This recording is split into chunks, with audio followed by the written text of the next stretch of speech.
Algérie, France. Les retombées concrètes de la visite d'Elisabeth Borne. Une douzaine de conventions, déclarations et mémorandums d'entente ont été signés à l'occasion du déplacement officiel de la première ministre française, Elisabeth Borne, en Algérie, les 10 et 11 octobre. Un forum d'affaires franco-algérien s'est tenu à Alger dans le cadre de cette visite placée sous le signe d'un partenariat renouvelé entre les deux pays. Revue de détail. Une délégation pléthorique de 15 ministres et d'une cinquantaine d'entreprises, un séjour de 48 heures moins de 2 mois après la visite de 3 jours d'Emmanuel Macron, un comité intergouvernemental de haut niveau franco-algérien qui a tenu sa 5e session après presque 5 ans d'interruption, un forum d'entreprises. Le gouvernement français n'a pas lésiné pour impulser un vent de renouveau dans des relations franco-algériennes et donner corps aux promesses faites par les chefs d'État des deux pays fin août. Cette visite s'inscrit en effet dans le cadre de la déclaration d'Alger pour un partenariat renouvelé entre les deux pays. Celui de la première ministre doit enclencher l'étape suivante, la mise place concrète et rapide de nouvelles coopérations et partenariats. J'ai le sentiment que, ensemble, nous avons avancé et que ce comité intergouvernemental de haut niveau nous a permis de poser les fondements d'un partenariat renouvelé, inscrit dans la durée et qui profitera à nos jeunesses, a-t-elle déclaré le 10 octobre à l'issue du 5e comité intergouvernemental de haut niveau, le premier depuis 2017, où il a essentiellement été question de coopération économique. Pas de grands contrats, mais des textes qui dessinent la future coopération économique. À l'issue de cette réunion au sommet, une douzaine d'accords ont été signés. Pas de grands contrats, mais des textes qui posent le cadre de future coopération.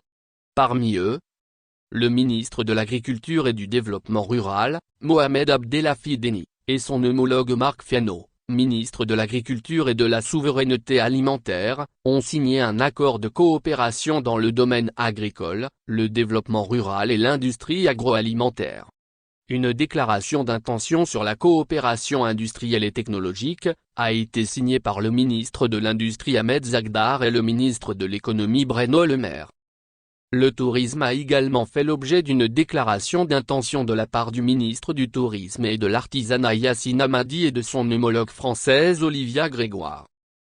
Cette dernière, également ministre déléguée aux petites et moyennes entreprises et au commerce, a aussi signé un protocole d'accord entre Algeria Venture, accélérateur public de start-up, et l'Agence française de développement, avec Hassine El Madi Walid, ministre de l'économie de la connaissance, des start-up et des micro-entreprises. Le ministre du Travail, de l'Emploi et de la Sécurité sociale, Youssef Korefa, et le ministre du Travail, de l'Emploi et de la Sécurité sociale, Olivier Dussopt, ont signé une déclaration d'intention sur la coopération et les échanges d'expériences dans le domaine de l'emploi et du travail, notamment pour les jeunes. Des lettres et déclarations d'intention de coopération ont également été signées dans des domaines aussi divers que le handicap, l'égalité des chances ou encore la formation.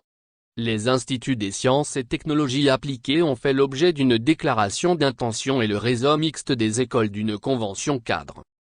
Pas de déclaration officielle sur la question des visas. La question des visas, qui empoisonne les relations bilatérales depuis que la France décidait de diviser par 2 leur nombre faute d'un accord avec Alger sur le sujet des immigrés clandestins, n'a fait l'objet d'aucune déclaration officielle. Mais elle était dans toutes les têtes. À cet égard, Elisabeth Borne a tenu à préciser, dans un entretien accordé au site d'information TSA, Tout sur l'Algérie, que contrairement à ce qu'on entend souvent, la France n'a pas cessé de délivrer de visas aux Algériens, puisque plus de 85 000 visas ont été délivrés cette année au 31 août, alors que les conditions de circulation étaient encore contraintes par la crise sanitaire. Le nombre de visas d'étudiants délivrés n'a cessé d'augmenter, même pendant la période de fermeture des frontières générée par la pandémie, passant de 5 288 en 2019 à 7 717 en 2021, soit une hausse de 45%, a-t-elle ajouté. Un forum d'affaires pour impulser une nouvelle dynamique. Première concrétisation d'un renouvellement des relations franco-algériennes, la Chambre algérienne de commerce et d'industrie et la Chambre de commerce algéro-française ont organisé le 10 et 11 octobre un forum d'affaires coprésidé par les deux chefs de gouvernement Emine Ben Abderrahmane et Elisabeth Borne.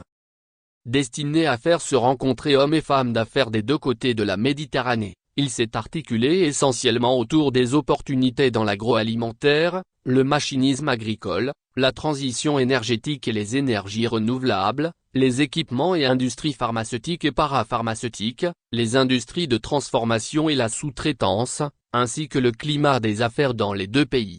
Première concrétisation d'un renouvellement des relations franco-algériennes, la Chambre algérienne de commerce et d'industrie et la Chambre de commerce algéro-française ont organisé le 10 et 11 octobre un forum d'affaires coprésidé par les deux chefs de gouvernement Emin Ben Abderrahmane et Elisabeth Borne. Destiné à faire se rencontrer hommes et femmes d'affaires des deux côtés de la Méditerranée, il s'est articulé essentiellement autour des opportunités dans l'agroalimentaire, le machinisme agricole, la transition énergétique et les énergies renouvelables, les équipements et industries pharmaceutiques et parapharmaceutiques, les industries de transformation et la sous-traitance, ainsi que le climat des affaires dans les deux pays. L'importante délégation de 50 entreprises françaises accompagnant la première ministre et qui a pu participer à cet événement témoigne de l'intérêt que suscite toujours l'Algérie. L'un des fils conducteurs a été l'amélioration de l'environnement des affaires, à la faveur de la nouvelle loi sur l'investissement dont les textes d'application sont entrés en vigueur progressivement depuis cet été. Côté algérien, on attend beaucoup, notamment, de l'assouplissement de la règle du 49-51, imposant une participation algérienne majoritaire dans les entreprises créées ou contrôlées par des entreprises étrangères. Elle a été supprimée dans de nombreux secteurs, comme les énergies renouvelables. Parmi les entreprises françaises présentes, de grands groupes comme Suez, Auchan, dont des rumeurs estivales, démenties par le groupe, ont annoncé la venue sur le marché algérien, Sofrecom, cabinet de conseil et d'ingénierie spécialisé dans le secteur des télécommunications, filiale d'Orange, et Sanofi. Ce dernier, présent sur place depuis plus de 20, avait inauguré en 2018 un complexe industriel regroupant la production, l'entreposage et la logistique au sein du pôle pharmaceutique et biotechnologique de Sidi Abdallah.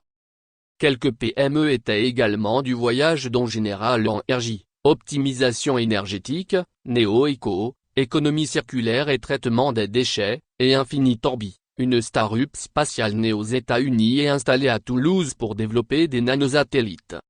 Quid de la manne gazière algérienne ?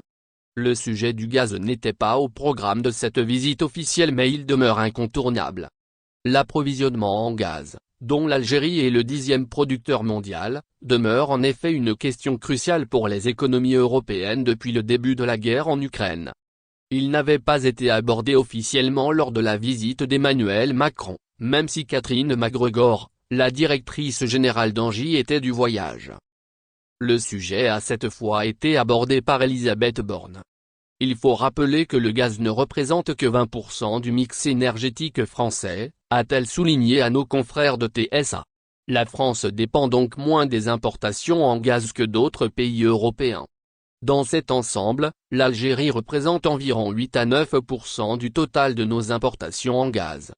Nous souhaitons néanmoins continuer à développer notre partenariat dans ce secteur avec l'Algérie, notamment en matière de GNL, et pour accroître l'efficience de ses capacités de production gazière, ce qui permettra d'accroître d'autant ses capacités d'exportation vers l'Europe. Hasard du calendrier, la commissaire européenne à l'énergie, Kadri Sianson, était également à Alger les 10 et 11 octobre pour coprésider la 4e réunion annuelle de haut niveau du dialogue UE-Algérie sur l'énergie.